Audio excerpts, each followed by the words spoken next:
esa novela bien impactante que dieron por lo malo que era el patrón, ¿cómo se llama? El señor de la querencia. ¿Ya? ¿Se acuerdan de que era malo? Bueno, la figura de ese personaje está descrita en los textos de la época.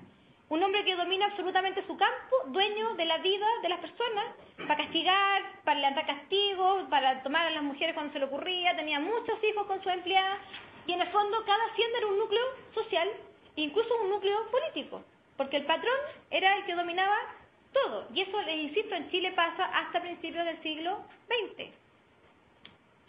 Ya, esto no lo vimos. La famosa Guerra de Arauco, también la tienen dividida siglo XVI, XVII y XVIII. Aquí hay una típica pregunta, la PSU, bueno, ustedes todos vieron la PSU, en que preguntan a veces, ¿por qué realmente no se considera una guerra? ¿Ah? ¿Por qué no se puede considerar una guerra? Tiene el título de guerra, nunca le han llamado conflicto de Arauco, siempre ha sido el título Guerra de Arauco. Lo tiene mal puesto, ¿ya?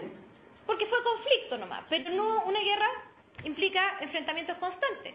Y esta guerra de Arauco, si ustedes se fijan, va pasando por distintas etapas. En la última etapa, siglo XVIII, dice sistemas de parlamentos. Ahí no están peleando. ¿Cuándo es la etapa más cruda de este enfrentamiento? Cuando recién llegan los españoles. Siglo XVI, a este periodo le llaman guerra ofensiva, una guerra de ataque. Avanzan los españoles, atacan a los indígenas atacan a los españoles, y es un constante estado, ahí sí, de conflicto y de guerra. Mueren los gobernadores, mueren los caciques. Por eso que dice ahí, primera etapa, y ¿qué la caracteriza? Los ataques. Después, viene un periodo, dice, siglo XVII, comienzo del siglo XVII, un periodo de guerra defensiva. Y la palabra me lo dice. ¿Qué postura toman los españoles? De atacar solo cuando tengan que defenderse. Ahora, esta idea no se le ocurrió a un español o a un soldado, se le ocurrió ¿a quién? A un miembro de la iglesia, cuando ve los abusos que estaban cometiendo con los indígenas. Por eso dice, la iglesia, a través del jesuita Luis de Valdivia, propone que entren misiones a este territorio y que los españoles ataquen siempre que se sientan atacados. Pero estas misiones fracasaron, porque los primeros misioneros que entraron fueron asesinados, los mataron. Así que esta idea del padre Luis de Valdivia, de entrar a misionar, a convertirlo, a evangelizarlo, fracasó. Por lo tanto, ¿a qué sistema de guerra vuelven? Los españoles vuelven a atacar. La guerra defensiva, lamentablemente, duró poquito tiempo. Y en el siglo XVIII los enfrentamientos son cada vez más alejados, por lo tanto, los tipos, ¿qué es lo que hacen? Se van juntando en reuniones de paz y van acordando treguas de no pelear, pero eso lo hacen ¿para qué? ¿O lo hacen por qué? Ya no está la figura del soldado. ¿Ya saben lo que hay en la zona de la frontera? Ya está la figura del comerciante. Se intercambian cosas. Cuentan los cronistas por ahí que los españoles eran bien crueles con lo que le vendían a los indígenas, porque a veces les vendían, por ejemplo, pólvora, pero pólvora que estaba mojada, o armas que estaban oxidadas. ¿Ya? Pero en la zona de la frontera, ¿se acuerdan cuál es la zona de la frontera después de Curalaba? ¿Se acuerdan del desastre de Curalaba? Que tienen que replegarse el río Biobío. Y el río Biobío va a ser una zona, ya en el siglo XVIII, no de enfrentamiento, va a ser una zona de intercambio.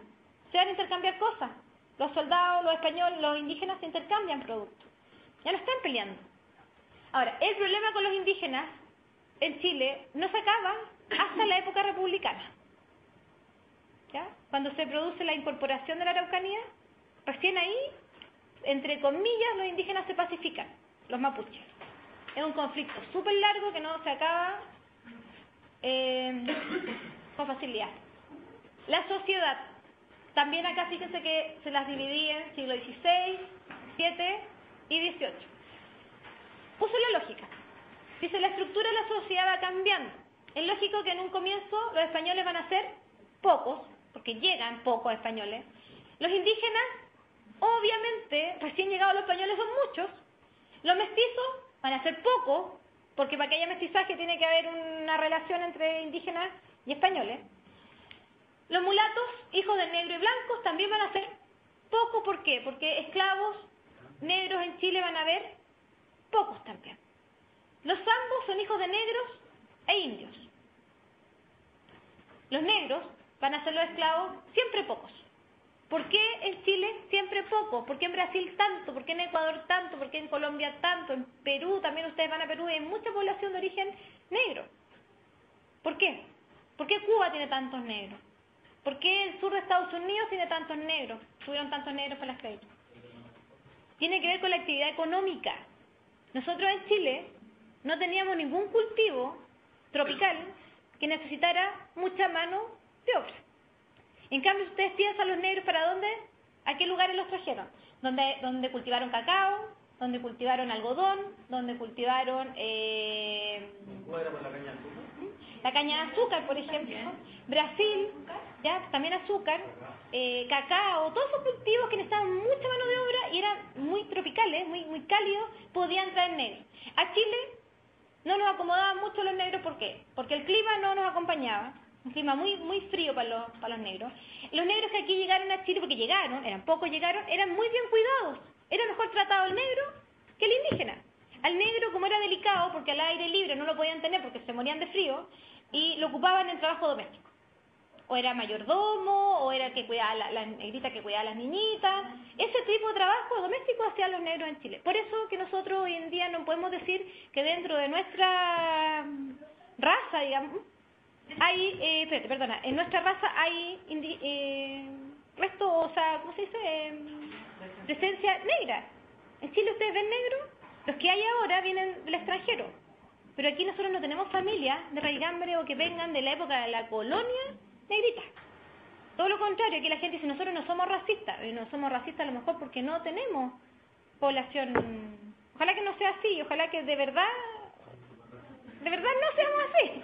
Pero yo creo que sí, somos un poquito xenofóbicos. ¿Qué me ibas a decir? En la colonia, las mujeres negras amamantaban a los hijos de las mujeres de... Las nanas, ¿veis? El concepto nana viene de esta época, ¿ya? La nana era como la mamá que amamantaba a los niños. Las mujeres de la aristocracia no amamantaban a sus hijos. Ay, cuando iban a la iglesia también ellos los cuidaban afuera, o entretenían a los niños jugando. Sí. Ya, miren, decíamos que iba cambiando esto. ¿Qué va pasando con el tiempo? En el siglo XVII, cuando ya llevamos más tiempo de la llegada de los españoles, hay más españoles, van llegando más españoles, van llegando más mujeres españolas, van habiendo familias españolas en Chile. Los criollos, aquí no los nombramos. Fíjense que aquí están los criollos del 17, el 16 no los nombramos. ¿Por qué? Porque para que haya criollos tienen que haber familias españolas que se van a sentar en Chile y van a tener sus hijos aquí. Esta cosita que está aquí, va a ser una de las causas de la independencia de Chile. Porque estos criollos, hijos de españoles nacidos en Chile, y los criollos en general en América, no tienen acceso a los cargos importantes que sí tenían los españoles. Entonces, los criollos que van a querer ser gobernadores, van a querer ser virreyes, y no lo van a poder ser porque esos eran cargos reservados solo para españoles. ¿Ya? Ahí comienza la rivalidad. Esa rivalidad va a llevar a una de las causas de la independencia de Chile y de América en general. ¿Qué va pasando? Decíamos que, usando la lógica, los indígenas iban disminuyendo. ¿Por qué? Porque se van mestizando, y también lo comentamos en la clase pasada, se morían por el trabajo forzoso, se murieron en las guerras, se murieron por enfermedades que no estaban ellos preparados para defenderse. De pena, ¿se acuerdan que conversábamos que se habían muerto del desgano vital, que llaman los historiadores? Se morían de depresión, se morían de pena, no querían vivir, no querían comer. Los mulatos, hijos de negros y blancos, también siempre se van a mantener como un grupo. ¿Qué les pasó? Un grupo bastante reducido dentro de la sociedad. Los zambos ya dijimos que son hijos de negros e indios. Y los negros siempre abajo en la escala social. Y en el siglo XVIII, ¿qué es lo que ocurre? Dice, los criollos superan a los españoles en número y los mestizos va a ser el grupo mayoritario. Si ustedes ven en la actualidad, empiezan a estudiar demografía de Chile, vamos a decir que Chile es un país heterogéneo racialmente y que en general nos clasifican como un país mestizo. ¿Somos tan mestizos como Ecuador? ¿Somos tan mestizos como Perú? ¿Somos tan mestizos como México? No.